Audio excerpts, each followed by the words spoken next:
Hey everyone, it's Jonathan, and welcome to a brand new episode of the Disney Movie Marathon. Today I've gotten together with my friends Rachel Wagner and Katie Fabrick, and we're talking about the 2007 Amy Adams film Enchanted.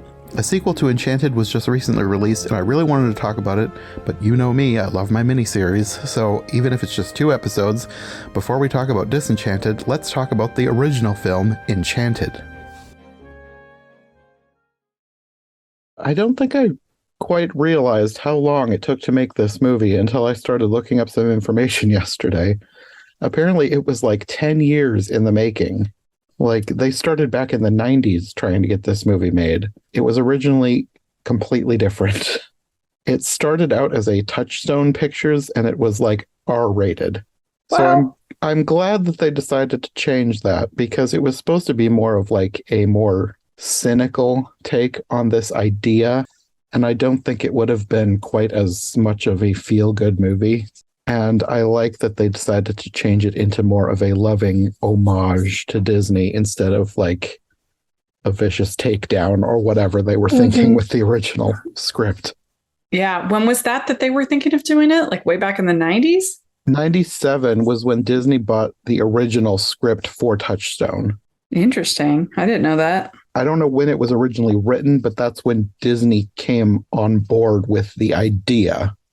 That's interesting. I had no idea that it was that long in development. But the writer that they eventually got is still the same writer, Bill Kelly. He wrote the original R-rated script, and it was rewritten. And then finally in 2005, they hired Kevin Lima as the director and then brought Kelly back to rewrite it with a much more Disney version. And that's what we eventually got. Interesting. Huh.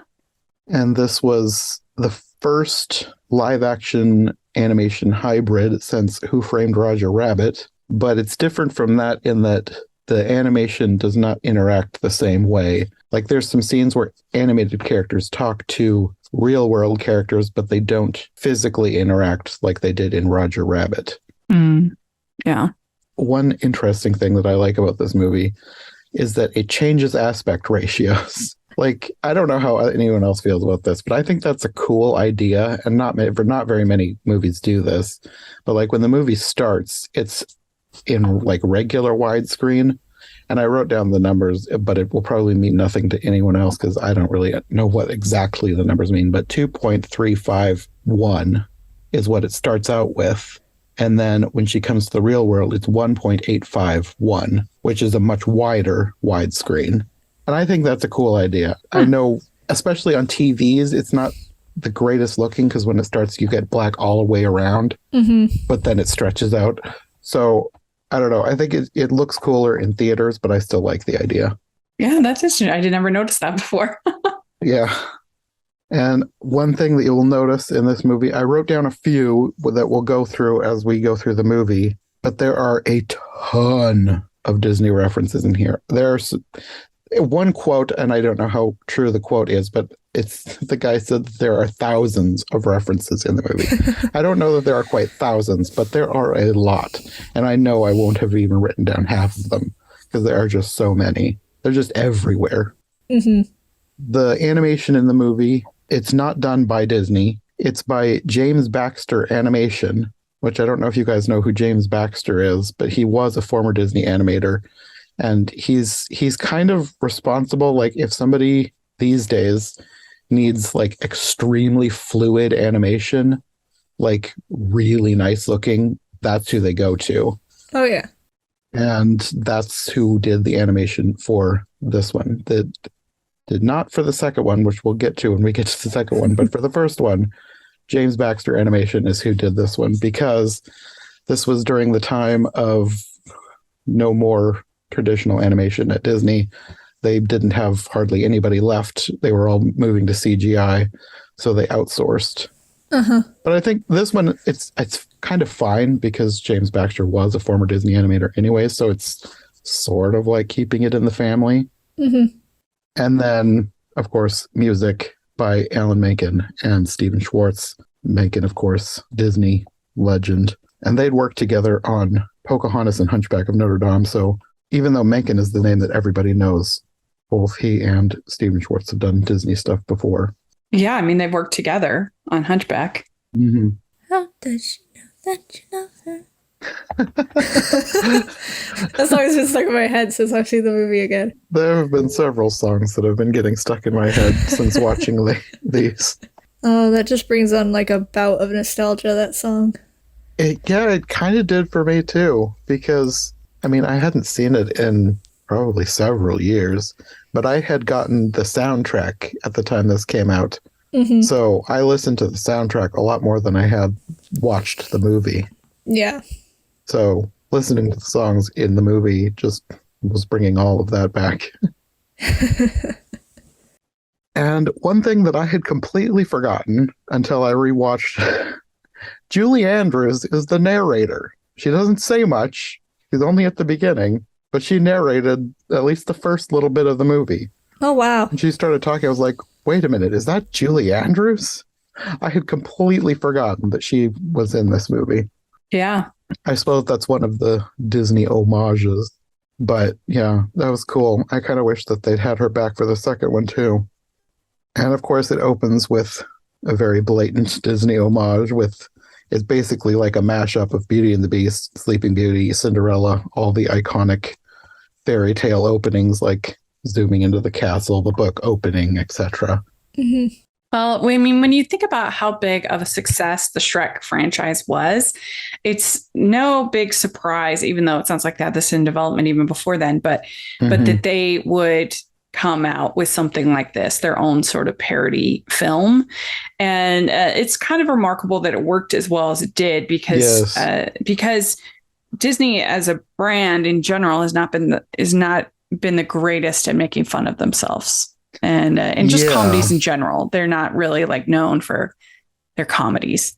And so I think the success of this, a lot of it, or even the creation of this, a lot of this has to do with, you have to give Shrek some credit for that.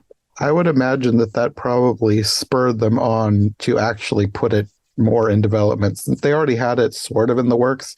But like I said, they rewrote the thing many times, and it was, I guess you would say, development hell. Like 10 years is a long time. So I think they probably had it on the back burner. And then when Shrek was such a huge thing, they probably tried to fast track it a little bit quicker. Yeah. And it was definitely had to have been part of the inspiration to go with it.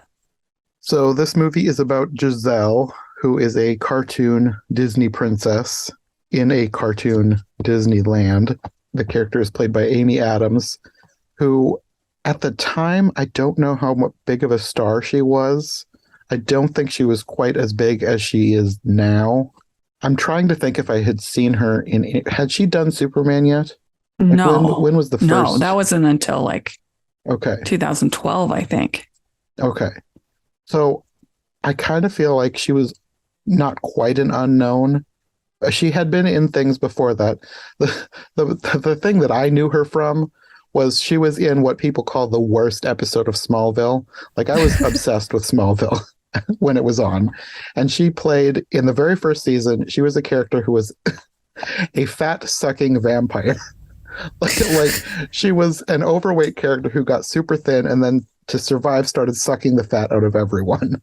Oh, yeah. Well, I hadn't seen her in much, but she was in one of, if not my least favorite movie of all time, of Drop Dead Gorgeous, which I hate. It's one of the few movies I actually walked out of, and it's not for me. But she is also in Catch Me If You Can. That's right. I would have seen that at this time too. Yeah, so I would have seen her in a movie also. And then she's also in Talladega Nights, the Ballad of Ricky Bobby. I love that movie. It's so stupid but hilarious. I've never seen that one. It's as I say, it's definitely not Hallmark approved. it's great, but it's so good. I love it. It's so funny. So that's probably where I would have seen her before. She did get an Oscar nomination for her role in Junebug, which is a cute little indie. She plays a pregnant woman in that movie. And she got nominated for an Oscar for her first. She's one of those. She's kind of the the Julianne Moore, of getting nominated. When's she going to win? Mhm. But I think she should have gotten nominated for this, Enchanted. She's so good in it. She really is. makes the movie that in any other hands, it wouldn't have worked. It needed her sincerity, and she sold that sincerity. Yeah, definitely. And then she would go on to be in Julie and Julia, in The Muppets, and in The Fighter. A lot of movies. Yeah, she wasn't in Man of Steel. I think, that was 2013, which I think they've used her terribly in those movies. It's not her fault, but I love her. I love the character of Lois Lane. She deserves better. Yeah. I think that whole franchise deserves better, but don't tell the Snyder cultists. So, yeah, she's been in some really good movies. The Master, Arrival. Oh, I love Arrival. Yeah, Need to watch she's great in that. But yeah, she just has the perfect kind of mixture of sweetness and sincerity. And I love the fact that this is one of the only Disney movies where a character, or a Disney princess, no less, gets to do some actual mothering, gets to help a child, and we see that in the sequel continue. But I like that about her character, that she's not like a young ingenue, like she's That's a little true. I didn't even think about it that way, but that is something that you don't really see with the Disney princess. I mean, they're usually like 16 themselves, so this is an older Disney princess. Yeah, definitely. When did it come out again? 2007. I think, because I was 10. So I think she was mainly in not movies I watched around that time. So you probably did not see her as the fat-sucking vampire in Smallville in 2001. No. That's funny, though. I think I've actually seen part of that episode. And now that you've mentioned it, I was like, oh, yeah. I was one of those weird people who actually liked that episode. I liked her character. I thought she was nice, and I felt bad for her. So that's why she particularly has been kind of one of my favorite people, because she was in that terrible episode of Smallville that for some reason I actually liked. Oh my gosh, that's funny. Okay, well, I guess we can move on and talk about the next character. The prince in this movie is James Marsden, Prince Edward, who has a jealous stepmother, Queen Nerissa, played by Susan Sarandon. And I'm not sure if Giselle is purposely being hidden from him. It sounded like maybe she was trying to keep Giselle and him apart. Like, I'm not sure if she thought they were destined or whatever. Well, I think it was that she didn't want him to meet any girl. Okay. Well, yeah, that's true, because she had her minion, Nathaniel, going off on wild ogre chases with him. Yeah. What did you guys think about James Marsden? Now this may be nostalgia talking, but I think he might be one of the best Disney princes of all time. He was pretty good. He's very funny, and he is, not to get to the next one, he's the best part of the next one, in my opinion. But he's great. I mean, he never gets the girl, although he gets a different girl in his movies. James Marsden, he never gets the girl, including in this. I like how cheesy but sincere he is. Mm-hmm. Like, even though at first glance he seems a bit fickle, because like he easily gives up Giselle and then easily picks up another girl, but he's so sincere about it that you don't really care. Like, you can tell that even though he let the one go for the other real easily, he still will be devoted to his, I don't want to call it a second choice, but like you can tell that he and Nancy will be a good couple and they will be devoted to each other. Mm-hmm. Yeah. Even though he is kind of a flake, he's like, I guess he'd probably be what people these days would call a himbo. Like a handsome bimbo, I think is what that means. Yeah. I mean, he's very confident. You got to give him that. Yeah. Yeah, very funny. And what about Queen Narissa, Susan Sarandon? What did you guys think about her? Yeah, I thought that she did a good job. It's a pretty classic villain, and she had fun with the role. I thought I liked it. The opposite of Marmee. I hadn't seen that Little Women in I don't think I'd seen it before you and I did that podcast a while back. And I had kind of forgotten where I had last seen Susan Sarandon. So I looked her up. I was like, oh yeah, she's Marmee. This is way different than Marmee. Yeah, she can do a variety of roles. That's for sure. I thought she was great. Then you also have Timothy Spall as Nathaniel, who is her lackey, the one trying to keep Edward from finding a girl and then trying to keep him from finding Giselle in particular later on. He was kind of annoying, but I think that's just what he's supposed to be because he's the minion. Yeah, I mean, he's sort of her beleaguered assistant. Mm-hmm. Who is also in love with her. Right, yeah. And you also have Pip, the chipmunk, as a main character who talks in the cartoon world and can't talk in the real world. He was cute. Yeah, he was really cute. Well, it was still just refreshing to have a 2D animated world in a Disney movie again. Yeah, we need more of those. I hope the rumors about them trying to do another one are true. We'll see. I'm not holding my breath, but I'm just hoping it's true. I was kind of hoping we would get a little tease of that at D23, but we didn't. Well, apparently within this whole opening scene, there are cameos of famous animals. Apparently like Thumper and Flower are in this scene. I never saw them, but I didn't go through it frame by frame looking. So I guess if people want to look, apparently they're there for you to find. Yeah, I think I remember seeing that. And you have the opening song of True Love's Kiss, I believe it was. It's them sort of singing a duet, but not seeing each other. Very Sleeping Beauty. This is where you see the troll. I'm not sure what this troll's deal was because he seemed to be in on this fun chase that he was doing, but then he switches and he's going to eat Giselle. So I'm not sure what the deal with the troll was. I don't know how evil he actually was or if he was under the queen's influence or what. But I liked the scene with him chasing her, and I loved the cartoon physics, with Pip and Giselle apparently being so heavy that the tree is being weighed down, and as soon as they're off the branch, the troll is launched into orbit. Yeah, that was fun. And then she falls out of the tree and he catches her and declares that they'll be married in the morning. And they ride off into the sunset, which is a perfect recreation of the end of Snow White. When she's all for this, she's very excited about it. Yes. Her true love. Because they're in a fairy tale land and this is how things go. Yeah.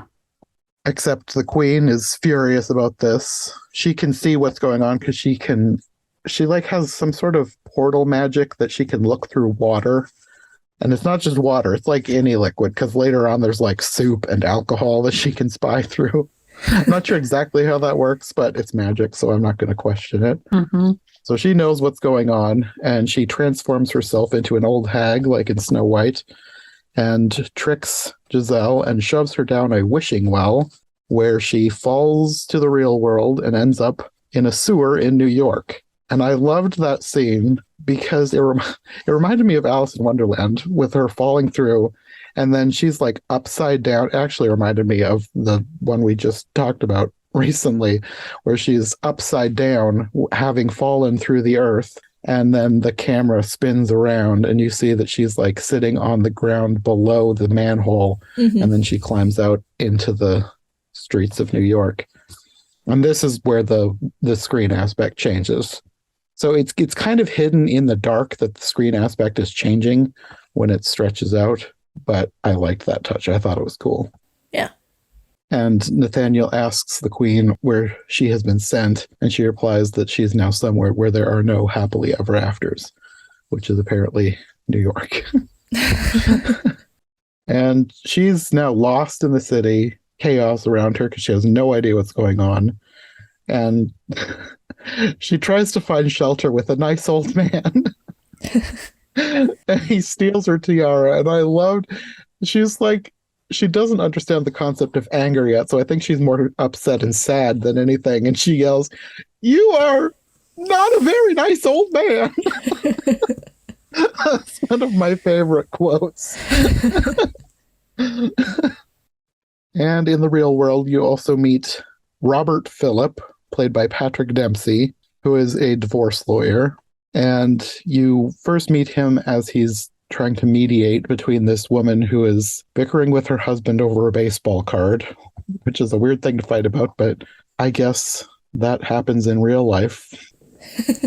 Yeah, I mean, they're obviously trying to show the ultimate contrast between the sweetness of Giselle and they were believing in happy endings and true love and all that, with Patrick Dempsey's character that, you know, he's like the total opposite with his beliefs, and that he's been hurt in the past, and he's this divorce attorney, and you have these people in these bitter divorces that get down to fighting about a baseball card and you know things can get very ugly in you know in When Harry Met Sally, when Billy Crystal says make sure to put your name in all of your books because otherwise you're going to spend hundreds of dollars fighting over the wagon wheel table. And so, yeah, I mean, that it is a thing.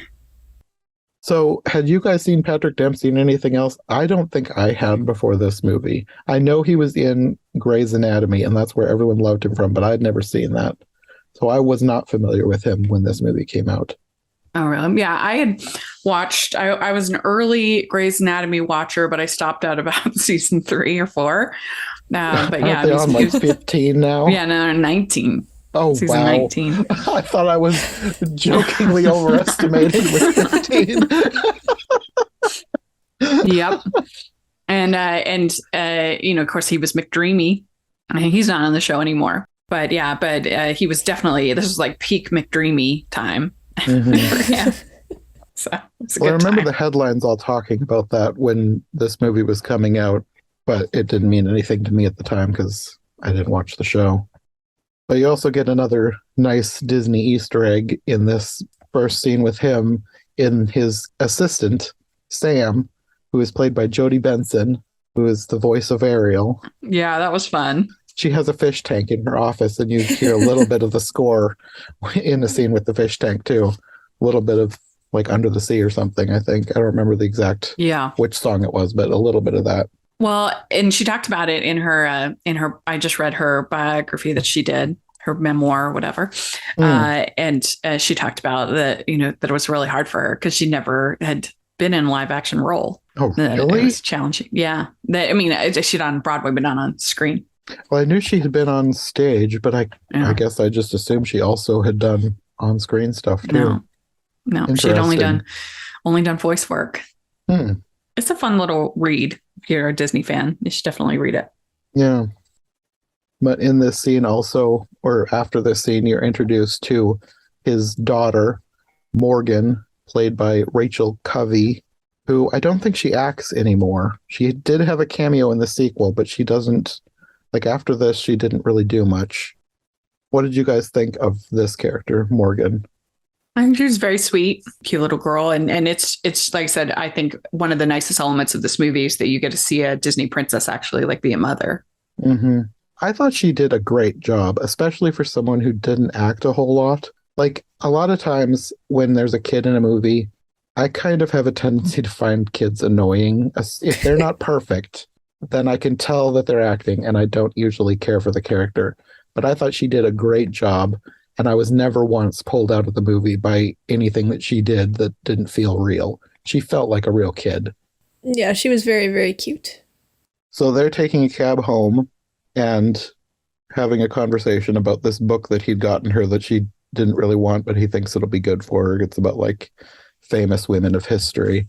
And she's just looking out the window, and she sees Giselle climbing up on a billboard for a casino because Giselle thinks that this castle illustration is a real castle. So she's, like, pounding on the door trying to get somebody to let her in. And Morgan decides to jump out of the cab and run to her. And of course, Robert chases her, and they get there just in time for her to fall off, and he catches her. And they take her home while she seems to be babbling nonsense about who she is and where she's from. And Morgan wants her to stay with them because obviously she's a princess. And Robert initially says no, but she ends up falling asleep on the couch anyway. And the next day she wakes up before everyone else, sees that the apartment is a mess, and you get one of the most catchiest songs.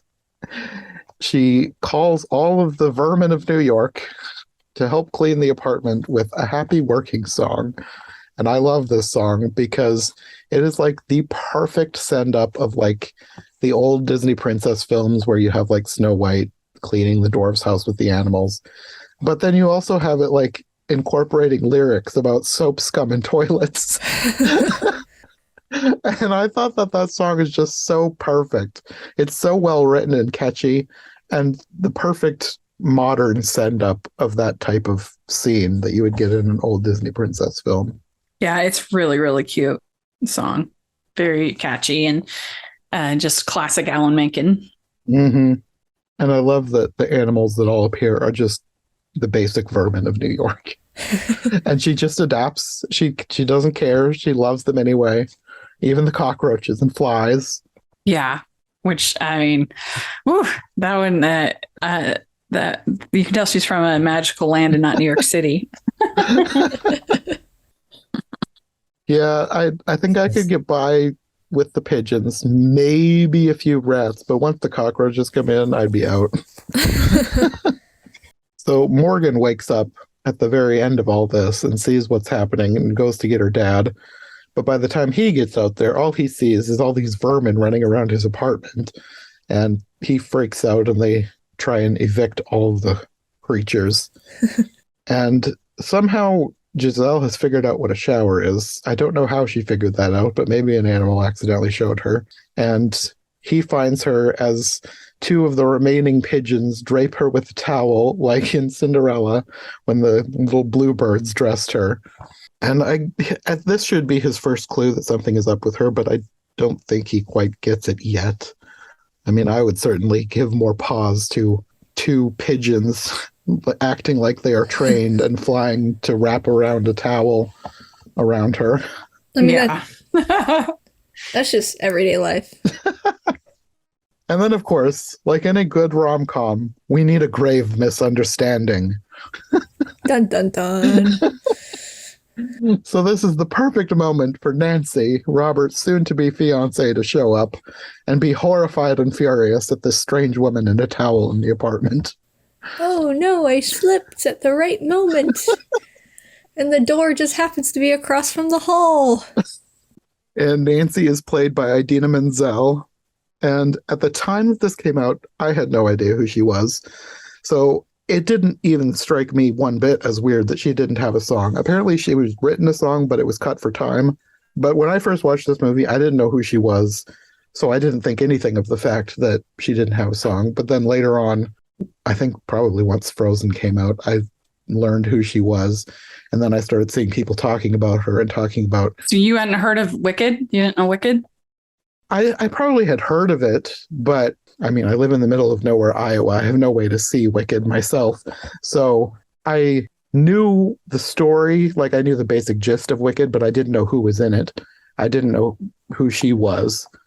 So when people were talking about how terrible it was that they got Idina Menzel and wouldn't give her a song, I didn't know. And so it didn't strike me as odd at all. Because Wicked was in 2003. So it already was like a total phenomenon by 2007. And so it definitely was kind of shocking. I mean, and she had been in Rent as well, which was also extremely popular. So it certainly in the fandoms that I'm in, everybody, loved her and knew her. And Elphaba was such a huge character, and Defying Gravity was just like an epic song. So it was kind of shocking, but I have to say in this new one, I think I finally realized why they didn't have her sing. And the reason, it was just because her voice is so epic and so big that it definitely would have overshone Amy Adams, who has a beautiful voice, but it's much like smaller and sweeter.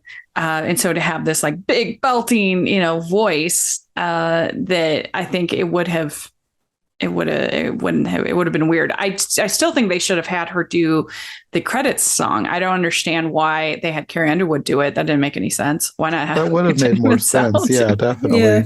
At least the credits song. Well, I wonder because from what I've read, she did originally have a song, but they cut it. And I wonder what that would have been. I don't know if they've ever said. The thing I read didn't tell what it was that she had to sing. Yeah. I suppose, Katie, you probably didn't have any thoughts about that because you were like 10 when this came out. So you probably were in the same boat as me. I was just a little older in that I didn't know who she was. So it didn't I was at that stage where it's like, wow, movie. And I was like, this is the real people and it's all real. The concept of actors was not known to me yet. These animated characters became real. Wow. How did they do it? That's probably similar to me when A Bug's Life came out, and I was so confused by the bloopers at the end. I had no idea what was going on there. That's funny. But yes, grave misunderstanding. She storms out. Robert yells at Giselle, partly for disrupting his relationship, but also because somehow in all of this misunderstanding, she's somehow snuck off and made a dress out of his curtains in like the 5 minutes he took to talk to Nancy. She is an extremely good seamstress. So Giselle is now horrified that she has accidentally given Nancy the impression that she and Robert have kissed. So she tells him that he needs to sing to her to reassure her of his affections. And of course, he's not going to do this. So since Nancy is now gone, he realizes that they're late and he needs to get Morgan to school. So they take off. Then you go back to Edward, who is following Giselle through the portal, along with Pip, who has now become a real live CGI chipmunk. And he can no longer speak. And Nerissa, the queen, is watching all this and sends Nathaniel because she's afraid that Edward is going to find Giselle, reunite, and then she will be dethroned. So when Nathaniel gets to New York, he finds Edward slaying a bus. I love that he gets to New York and decides that this thing is a creature and it has eaten a flock of people and he needs to kill it to rescue them. Yeah, that was really funny. He climbs up on it and he stabs his sword through. And there's this old woman inside with a bunch of birdseed. And I think she's supposed to be a nod to the bird woman from Mary Poppins. And then he destroys her bag of birdseed. And then the bus driver, I loved her. She chases them off. You see her in a couple of scenes. I thought I liked her as a minor cameo character. I kind of want a movie about this bus driver. She seemed like an interesting person. Yeah, that could be fun. She was sassy, funny. Mm-hmm. And somehow they managed to navigate their way through a restaurant enough that Edward somehow buys a meal. I don't know how, but Nathaniel sneaks back to the kitchen trying to find some way to contact the queen. And he's now talking to her through a boiling pot of soup. And she sends him some poisoned apples, which he somehow manages to pluck out of the boiling soup with his bare hands.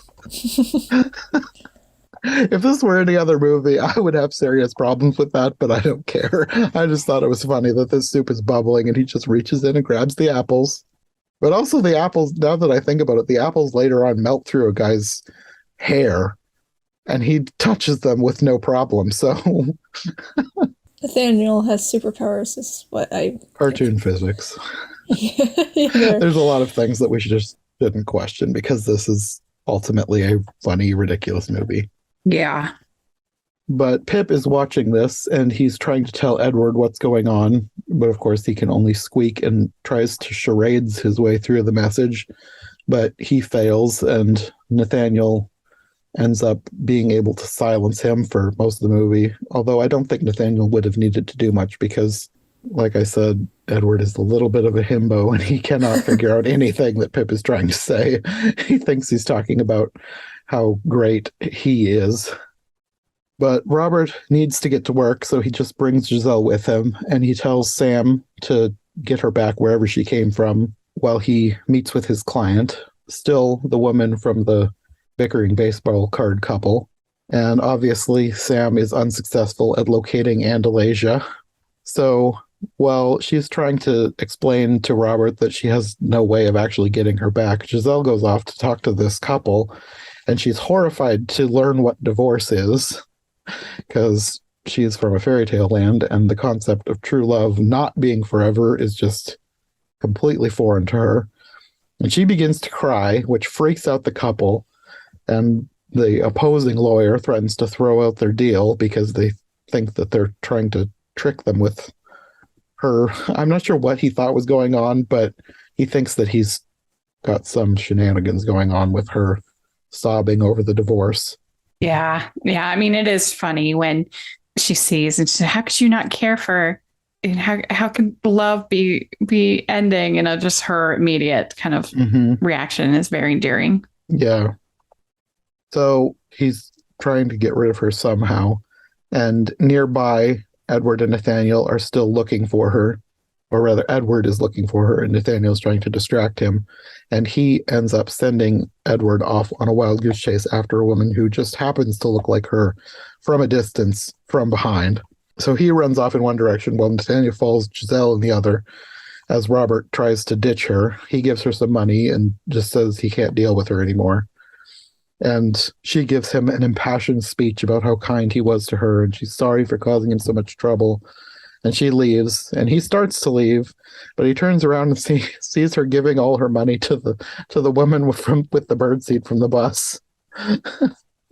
And so he goes after her, and she's asking the old woman if she's seen her prince, and she says, "He was on the bus this morning. He tried to kill me."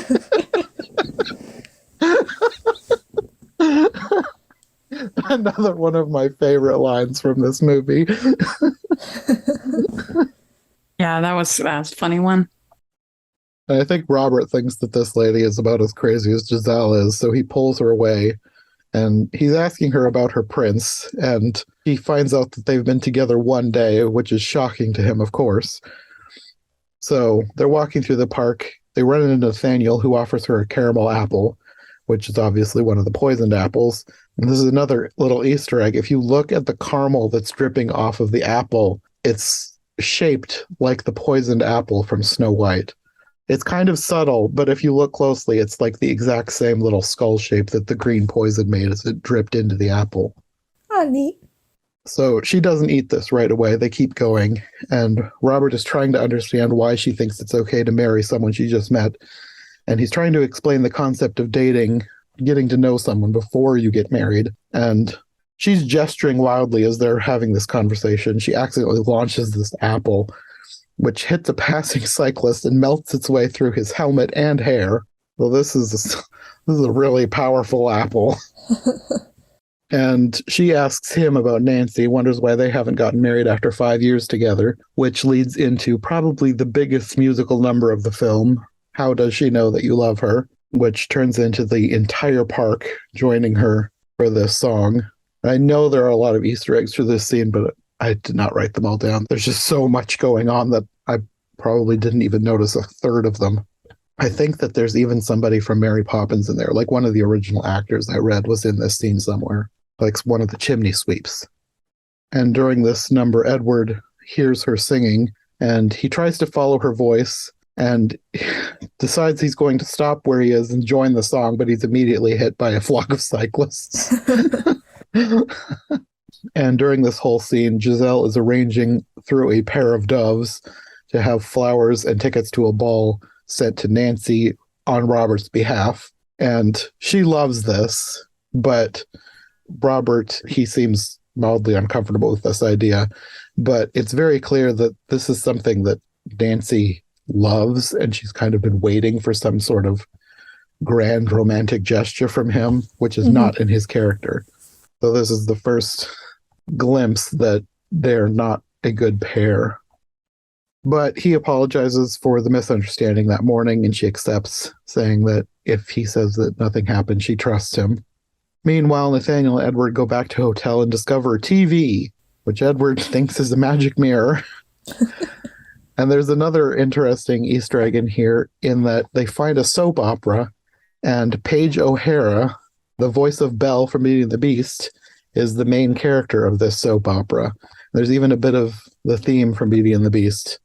And the plot, whatever's going on in this, reminds Nathaniel of his relationship with the Queen. There's a line something like, "How can I even love a man who doesn't love himself?" Which apparently strikes quick at his heart, and he wanders out by himself after locking Pip in the closet so he doesn't tell Edward anything. But yeah, he goes off by himself because he's got to think about his relationship with Nerissa. But Pip escapes and follows, and Edward is left by himself. Well, Robert and Giselle end up in a pizza parlor, which I don't know if it's shown right at that scene, but later on you see a sign for the Bella Notte restaurant, which is the song in the scene from Lady and the Tramp. So this whole thing is another Easter egg. And this is where you find out where Morgan's mother went, because you find out that I think she left when Morgan was a baby, because he says he does not talk about it with Morgan at all. And since he earlier said that he'd been with Nancy for 5 years, I believe that means that the mother left sometime in Morgan's first year. Yeah, that makes sense. Nathaniel shows up again, this time with an apple martini. And just as Giselle is about to try it, Pip flies in, knocks it out of her hands, causing the restaurant to erupt in chaos as the other patrons around assume that there's a wild rodent on the loose. And Nathaniel, of course, knows what's going on, but he pretends that he's worried about a rat. And when Pip is on a pizza pan, he launches it into a pizza oven. So everyone thinks that he's dead, but he's actually flown off the pan, and he's now trapped in a glass vase, carafe, something on the bar that he can't get out of. But nobody knows that he's there yet. But apparently this was such a big commotion that the news showed up. Maybe it was a slow news day. A rat in a restaurant. In New York. Oh my gosh. But I kind of loved the sensational way that this reporter was talking. It's kind of a on-the-nose parody of some certain news reports trying to make you afraid of everything, talking about, is this the start of a rat revolution or something like that? Are we all in danger? But this reporter is actually another Disney Easter egg, because she calls herself Mary Eileen Castellotti, which is a nod to all 3 early Disney princesses, because Sleeping Beauty is Mary Costa, and then Eileen Woods as Cinderella, and Snow White was Adriana Castellotti. So her 3 names are all part names of the original Disney princesses. And Edward is watching this on TV, and they interviewed Giselle because apparently the preliminary investigation revealed no rodent remains. So she's happy that he has survived, though they don't know where he is yet. And Edward is excited to see her on TV. And then he's furious that Robert shows up to usher her away. He's begging the mirror to tell him how to find her. And she says she's reporting from 116th and Broadway. And he kisses the TV and rushes off. I love how melodramatic he is. Oh, yeah. It's a lot of fun. So he rushes to that address, but can't find her. He searches a bunch of apartments. And I think there's some more Easter eggs in here. I'm not sure how many cameos there are, but I heard that one of the people was the singing voice for Pocahontas. I'm not sure who it is, but I'm assuming it was the mother in the one scene where the prince shows up and she says, "You're too late." Oh, they had Judy Kuhn? I forgot that. I think that was, like, I don't know what she looks like, so I'm not 100% sure. but I know she was in that scene somewhere, and I think that that's about the only one she could have been. So back home, Robert continues to try to talk sense into Giselle, but he can't convince her that Edward is not coming. And this makes her actually angry. And I love this scene. It kind of reminds me of the scene in Tangled, like the perfect description of like warring, or the perfect depiction of warring emotions in a Disney princess. Like she's so angry, but like so happy that she's feeling angry. She's like flipping back and forth. It was such a great scene. But during this, you can see that Giselle is starting to fall for him. And I think he's starting to fall for her a bit too. And it's like she's almost barely kind of maybe sort of leaning in for a kiss, but he walks out and says goodnight. And then he wakes up the next morning to find out she's cut up another set of curtains, or maybe a blanket. She's made another dress. And as they sit down to breakfast, Edward shows up and immediately tries to kill Robert.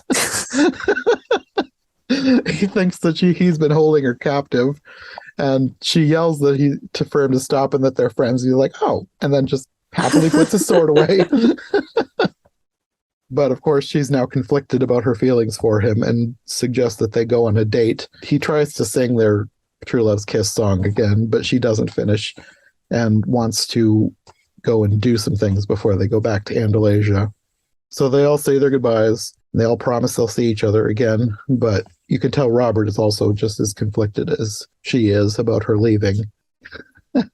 And Edward says, "Thank you for taking care of my bride, peasants." He had so many great lines.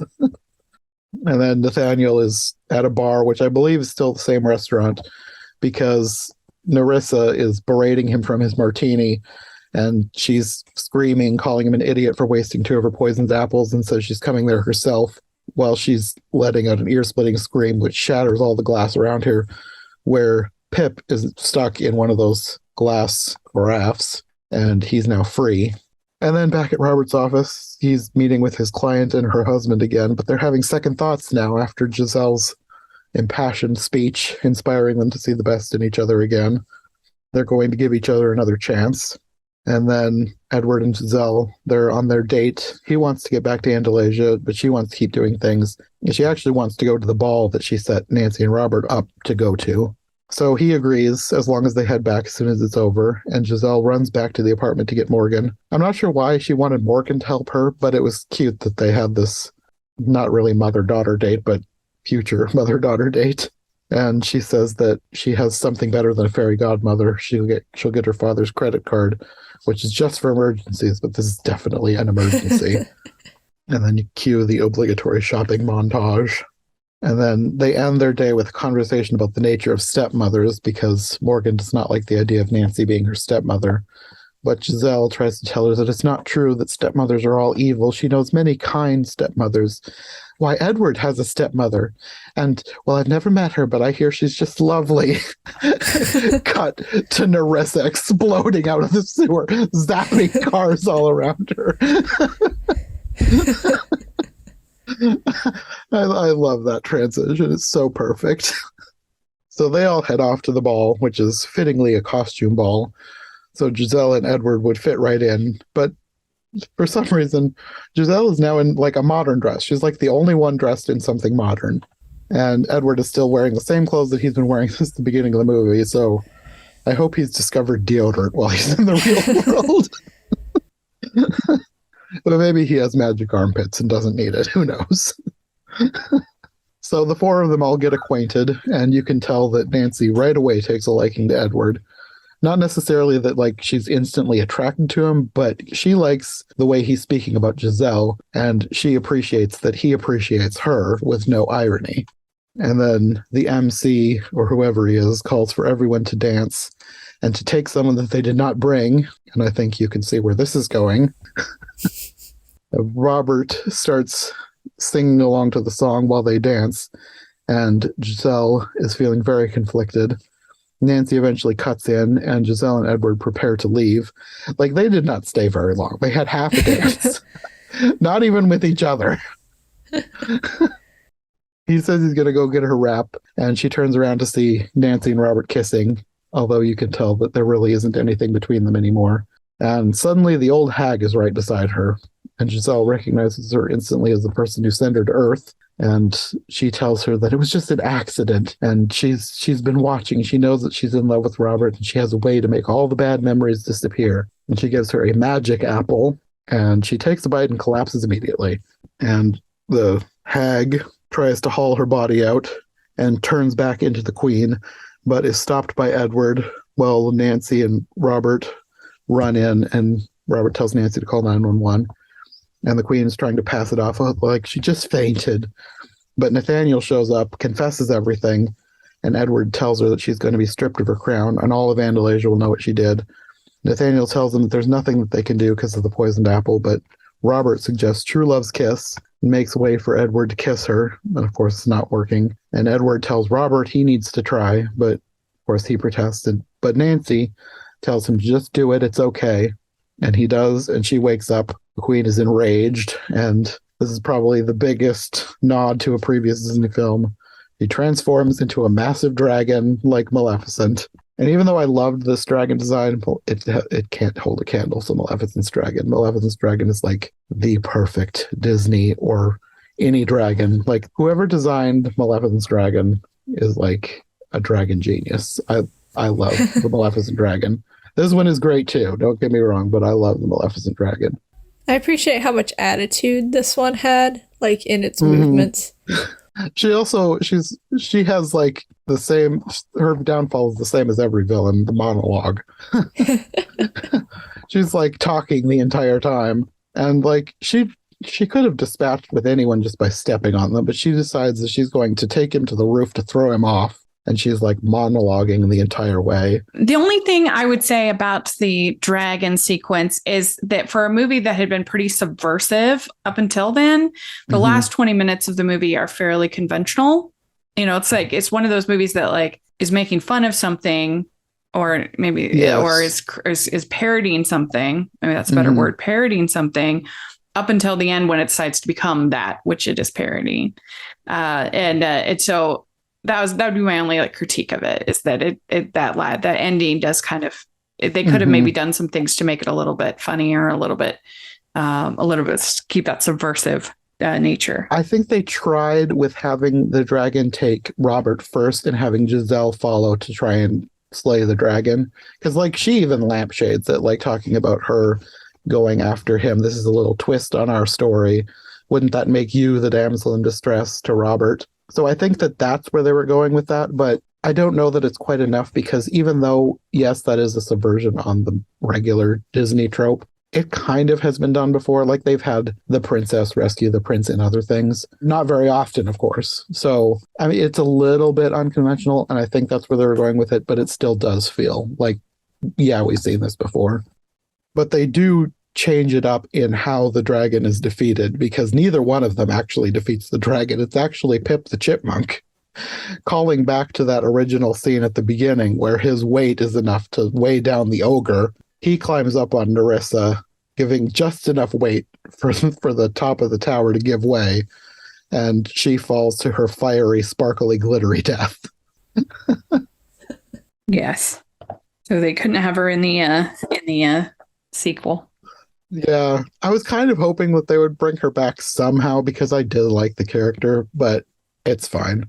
I do like the villains we got in the sequel. Yeah. But yeah, there's a little bit more subversion here with Edward falling and Giselle catching him. But of course, they're on the ledge of a roof, so they both keep falling and are barely able to stop before another ledge on the roof. And then they kiss in the rain, and we pan out of the book from the beginning, and the pages start turning as a new swelling pop song plays, revealing Nancy inside, sitting sadly on the floor looking at Giselle's lost shoe. And Edward comes in and puts it on her, and they run off together and dive into the sewer, which in any other case would be a dreadful ending. But this sewer, of course, is a portal to a magical fairy tale land, and she gets her magical fairy tale wedding that she's always dreamed of. And apparently they get great reception in Andalasia, because she still has a cell phone, but she smashes it. So I don't know how much communication she's planning on doing with the real world. And then she grabs him and do a deep dip kiss. the pages keep turning back to the real world. We see Giselle has started her own fashion company and is employing the vermin of New York as her little helpers. And Nathaniel is now a best-selling author, and back in Andalasia, so is Pip. We don't actually see a wedding for Giselle and Robert, but it's basically implied because the book closes and Julie Andrews tells us that they lived happily ever after. The end. Or do they? Yes. They don't quite get their happily ever after yet, because they're in the real world, and happily ever afters don't exist. But yeah, I really liked this movie at the time, and I think it held up because I wasn't sure. Like sometimes I'll watch a movie and I'll really enjoy it, and then I'll come back to it later and it's like, I don't know what I saw in that. But I watched this again yesterday. I loved it just as much. I thought it was so clever, so much fun with the songs and the homages to Disney, and all the parodies were like not in a biting, cynical way. It was like, it really was basically a loving homage to Disney. They handled it perfectly. Yeah, I think it's really funny, and her performance is great. Songs are great, and I think showing Giselle as a mother is a really nice thing to have in the Disney princesses lineup. Mm-hmm. Well, any final thoughts before we move on to the next movie? Edward's sleeves are the best character, so I can't wait for them to return in the sequel. He had enormous sleeves. Well, I think that'll be the end of this episode. Before we move on to the next one, do you guys want to let people know where they can find you if they want more from you? Rachel? Yeah, you can find me at Rachel's Reviews, all of our social media, iTunes, YouTube, and on Rotten Tomatoes. And I also have the Talking Disney Classics podcast that I do with my friend Stanford. So check that out. Okay. And Katie? And I'm Katie Draws Things on Instagram and Twitter, forever how long that lasts. I post art sometimes, so yeah, that's fun. Okay. Well, we will see you soon to talk about Disenchanted. Thanks for listening to this episode of the Disney Movie Marathon. If you like what you've heard, make sure to subscribe on your preferred podcast platform or to our YouTube channel. Make sure to follow my co-hosts as well. Any relevant links will be in the description for easy access. We'll be back soon with another brand new episode, so thanks for listening, and we'll see you next time.